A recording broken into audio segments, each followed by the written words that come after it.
Hello, my name's Joe, and I recently moved into my first home. I thought I knew a lot about money and finance, but I realised I had a lot to learn. And I want to share some of my learnings with you and get you ready for the working world. Welcome to this quick set, cost of living reality, know your worth. We're going to go through several financial terms that are really important to know. We'll discuss how to ensure you're being paid what you're worth, and finally, we'll look at how some internal and external forces change the cost of living so that you can be more money smart. Not a problem if all of these are new to you. Let's get started. Joe, I need you to break down some of these terms. Interest rates, APR, and national insurance. Number 1, interest rates. Well, this is the amount of money charged to you for borrowing money, but it also works in reverse. If you have savings in a bank account, the bank will pay you interest because they're borrowing your money to use for other things like investing or loaning to people. Number 2, annual percentage rate, usually referred to as APR. Essentially, this is very similar to interest. It's the charge you have to pay for borrowing money. The subtle difference between APR and interest is that APR is inclusive of any fees and costs that are charged to you for borrowing that money. So if I want to buy a new car, I could save money in a savings account and the bank will pay me for the money I have in there. Let's say I saved £10,000, an interest rate of 5%, which is very high for a savings account but useful for this example. The bank would give me 5% of £10,000, which is £500. Then I'd have £10,500 in that account for my new car. And if I kept my savings going, the next year I'd get another 5% on the £10,500 that I had in there. Alternatively, if I had no savings, I could ask the bank for a loan. Let's stick with £10,000. The bank would ask me how long I want to borrow it for. So let's say I'll repay the loan over 4 years, or 48 months. The bank would charge me interest on that loan. An APR interest rate of 10% would mean I would have to pay back £12,074.92 over 4 years. Now, you may be thinking to yourself, but Joe, 10% of £10,000 isn't £2,000.74. It's just £1,000, and you're right. But you have to remember that this is an annual interest rate. So each year that you owe the bank money, they will charge you a small amount for that. Have you ever heard of national insurance? Number 3 is national insurance. This is a charge that everyone pays when they get paid. It's basically what keeps the NHS going.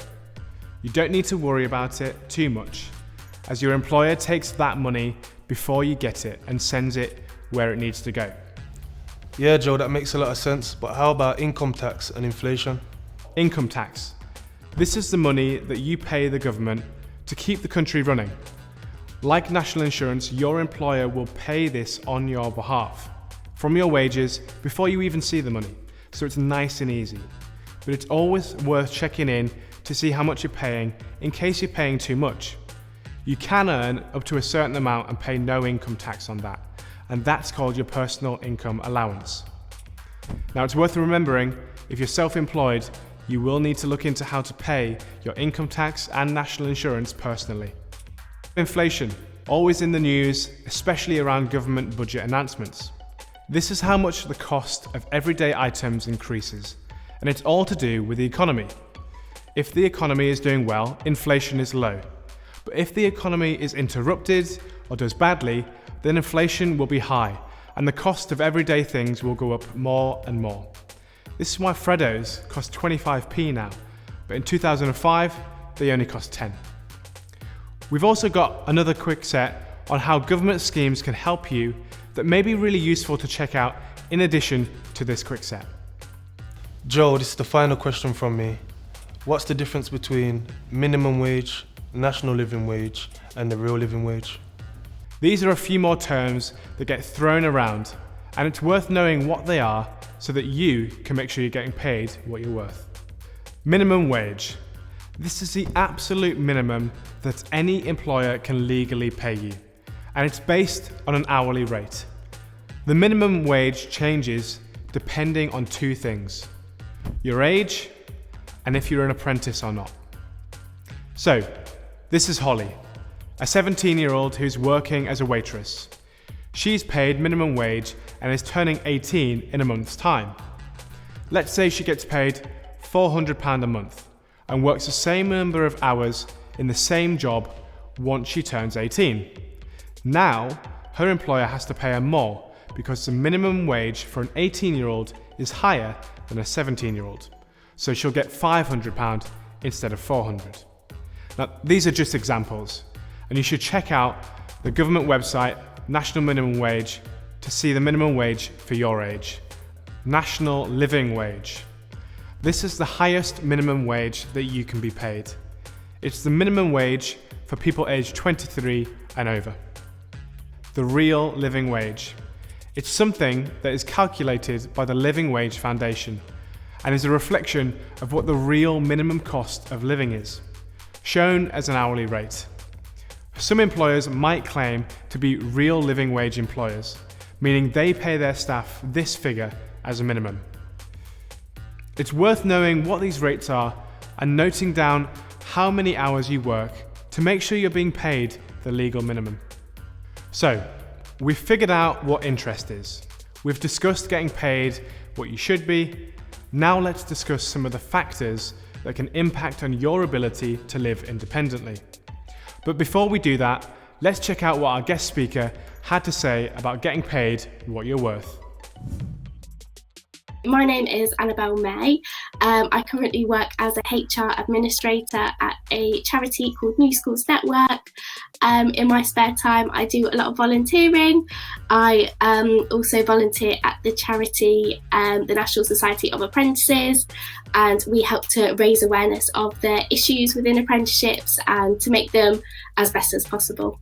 From living in London as an apprentice, I know how tight things can be and I know how expensive they can be as well. So I think just keeping an eye on the money that you get and being able to spread that out is really important.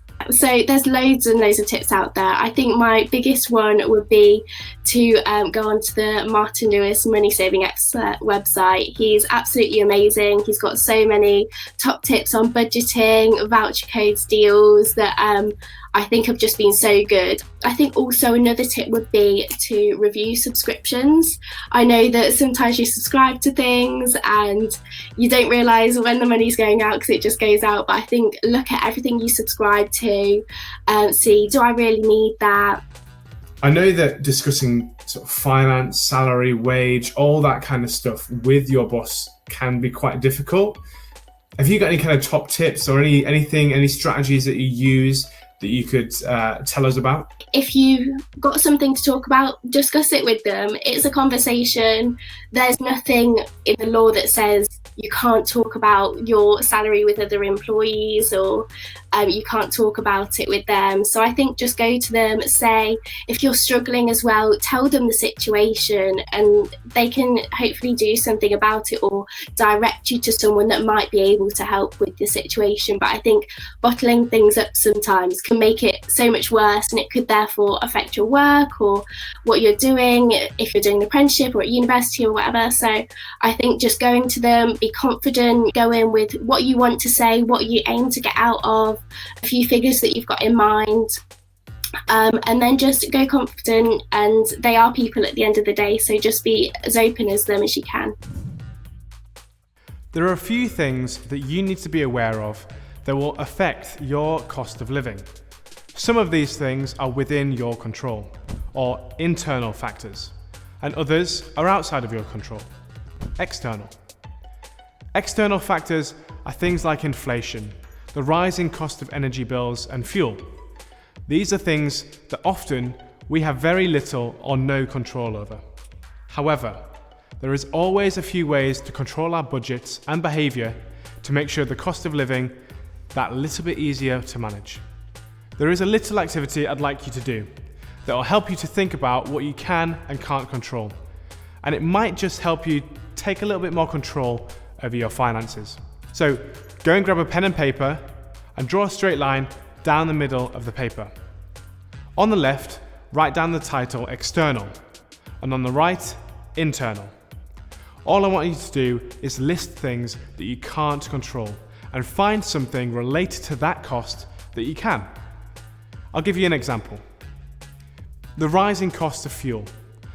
I can't control the cost of petrol or diesel for my car, but what I can control is how efficiently I drive and how often I walk to the shops or to work. I can't change the cost of my gas or electricity, but I can shop around for better deals and consider ways to reduce my usage, like getting a smart meter. Have a go with a couple of examples of your own. And if you're not sure where to start, try these external factors and find something about them that you can control. The price of food, the energy crisis and the rising cost of gas and electricity, high interest rates. So we've covered a lot. We've gone through some terminology and we've gone through an exercise to help us identify what we can control in order to be more money smart. So before I leave you, I want to give you 3 more top tips. Number 1, visit the Money Saving Expert website. Number 2, check out Barclays Life Skills. They offer free learning on finances and it's a really great add-on from today. And number 3, make a budget.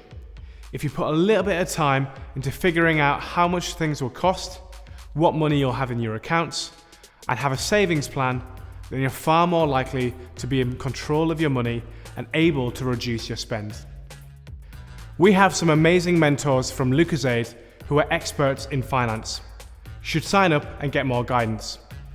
Also, here are some more Apprentice Nation quick sets I would recommend you take a look at.